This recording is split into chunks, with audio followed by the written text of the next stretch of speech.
হযরত ইব্রাহিম আলাইহিস সালাম পরের দিন পশু কোরবানি করলেন, দান করলেন, ত্যাগ করলেন। আল্লাহর আদালত থেকে আওয়াজ আসলো, আরশ আজিম থেকে আওয়াজ আসলো, হে ইব্রাহিম তোমার কোরবানি আদায় হয়নি।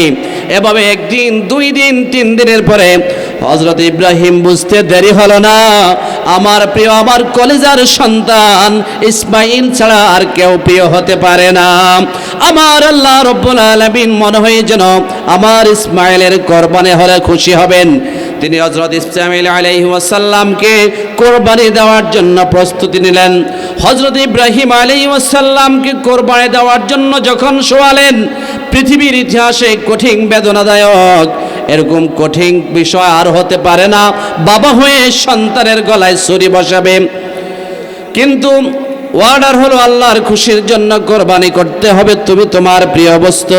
হযরতে ইব্রাহিম মুসলমান জাতির পিতা, আমাদের পিতা, তার সন্তানকে কোরবানি দেওয়ার জন্য প্রস্তুত হয়ে গেলেন, কোরবানি চালালেন। আল্লাহর আরশ আজিম থেকে আওয়াজ আসলো, হে ইব্রাহিম আমি তোমার শিশু ইসমাইলের কোরবানি চাইনি, আমি তোমার অন্তরের বিশ্বাস, তাকওয়া, ভয় চেয়েছি।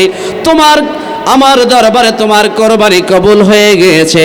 আল্লাহর জান্নাত থেকে এমন একটি পশু আসে ছুরির নিচে জবাই হয়ে গেছে, জোরে বলেন সুবহানাল্লাহ। আমরা সেই ইব্রাহিম আলাইহিস সালামের সন্তান। আমাদের বাবা যদি নিজের সন্তানকে কোরবানি দিতে পারে, আমরা কি অর্থ কোরবানি দিতে পারবো না? আমরা কি আল্লাহর দ্বীনের জন্য, কোরআনের জন্য, দ্বীন প্রতিষ্ঠার জন্য, মানবতার জন্য, অসহায় দূর করার জন্য, জাতি উন্নয়ন করার জন্য অর্থ সম্পদ আল্লাহর খুশির জন্য দিতে পারবো না? পারবো না। আমার প্রিয় ভাইরা, আসুন আমি আমার মৌলিক কথা যেটা সেখানে যাচ্ছি। আমাদের আজকে এখানে যে কোরআনের মাহফিল হচ্ছে, এই মাদ্রাসাটা বিগত 30 বছর আগে এই এলাকার প্রসিদ্ধ পরিবার মরহুম রাজা মিয়া হাওলাদার এই মসজিদ, এই মাদ্রাসা, মসজিদ, এই জায়গা, জমি, দেগে সব কিছু দান করে দিয়েছেন। আমরা আজকে দোয়া না করলেও ওনাদের কবরে অটোমেটিক আর সব পৌঁছে যাবে, ইনশাআল্লাহ পৌঁছে যাবে, কোনো সন্দেহ নাই, কোনো সন্দেহ নাই। কিন্তু মরহুম রাজা মিয়া হাওলাদার জায়গা দিলেন, জমি দিলেন, সম্পদ দিলেন, সব কিছু বিলিয়ে দিলেন। উদ্দেশ্য কি ছিল বলেন তো সবাই? কার খুশির জন্য? আরো জোরে বলছি, কার খুশির জন্য? আমাদের অর্থ সম্পদ দুনিয়ার সব কিছু সাময়িকের জন্য, আমাদের এগুলো আমাদেরকে বাঁচাতে পারবে, কিন্তু আমার আল্লাহর দেওয়া অর্থ সম্পদগুলো যদি আমি সেই আল্লাহর রাজি খুশির জন্য ব্যয় করি, হাসরের ময়দানে আল্লাহর আরশের ছায়ায় ওই ব্যক্তি স্থান পাবে, জায়গা পাবে। যেদিন দুনিয়ার কোনো ছায়া থাকবে না, আল্লাহর আরশের ছায়ায় ওই ব্যক্তি স্থান পাবে যার অন্তর ভালোবাসা আল্লাহর কোরআনের সাথে, মসজিদের সাথে, মাদ্রাসার সাথে, দ্বীনের সাথে লেগে থাকে। জোরে বলেন সুবহানাল্লাহ। রাসূলুল্লাহ সাল্লাল্লাহু আলাইহি ওয়াসাল্লাম বলছেন, তুমি আলেম হও। কি হও? আলেম হও। তুমি আলেম হও। রাসূলুল্লাহ, আমি আলেম হওয়ার সময় নেই, সুযোগ হয় নাই। ইয়া রাসূলুল্লাহ, আমি কি করব? আল্লাহ রাসূল বললেন, তুমি আলেম না হলে তুমি তোমার সন্তানগুলোকে আলেম তৈরি করো। ইয়া রাসূলুল্লাহ, আমি আলেম হতে পারি নাই, আমার সন্তান নাই, আলেম হওয়ার সুযোগ নেই। আল্লাহর নবী বললেন, তুমি আলেমদের সাথে, আমার দ্বীন শিক্ষাকারী যারা, তাদের সাথে সম্পর্ক, মহাব্বত রাখো। কি রাখো? আরো জোরে বলেন, কি রাখো? মোল্লার কথা না রাসূলের কথা? আরো জোরে বলেন, কার কথা?